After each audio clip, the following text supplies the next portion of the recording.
Hi everyone, my name is Matt Haynes. I'm an audiobook narrator, and this is part of my Audiobook Narrator Adventures Self-Improvement Paths.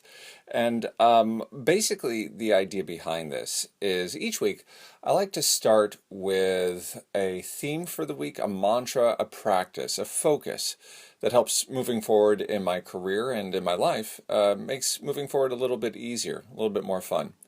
The examples I'm going to give are from my work as an audiobook narrator and a teacher of audiobook narration, but I think these principles can be applied to just about any life process that you're tackling for the week. But you give it a try and put in the comments your results. This week, it's all about where to fuel the body. And not just in terms of food, but also in terms of what parts of the body are looking for more energy. What parts of the body are looking for less energy?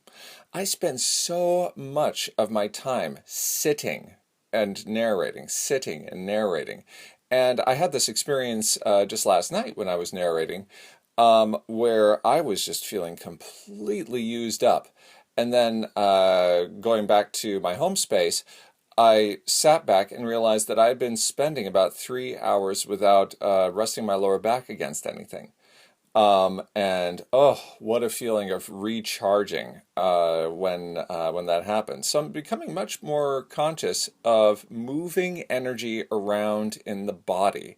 When it feels like energy is stuck, if I'm feeling overfull, if I'm feeling anxious, if I'm feeling numb, there might be other parts of the body that are asking for energy, which necessitates standing up, necessitates maybe taking a different seated position, necessitates maybe getting some water, getting some breath. But remembering that I'm more than just a head and a throat. I'm a full body, and where I can fuel different parts of the body is where energy that's trapped or feeling uncomfortable can go.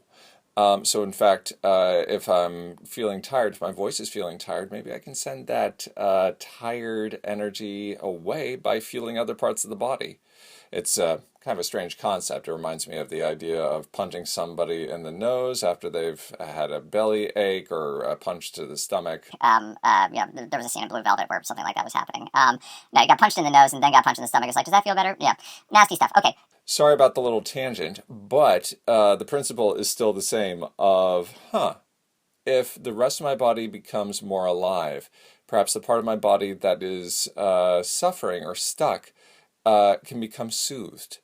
So, or recharged. Okay, now from a student perspective, this can also take metaphysical territory. Sometimes a focus that I encourage my students to have is technical, enunciate. Lean on those adjectives, lean on those verbs. Other times it's more spiritual. It's, okay, maybe really what we need to do is abandon the technical and focus on just the love of getting lost in the story and imagining, doing some visualization of yourself. Being almost like the kid in Princess Bride getting sucked into that story, or Bastion, a never-ending story, getting sucked into there. So there's other ways of refueling the mind and the spirit as well. So where in the body, or the mind, I suppose, do you need more fuel? That's what I'm going to be practicing this week. I'll get back to you with my results. You get back to me with yours. Thank you so much for joining me on my adventures. And as your narrator and teacher, I hope that my voice and your ears meet again real soon.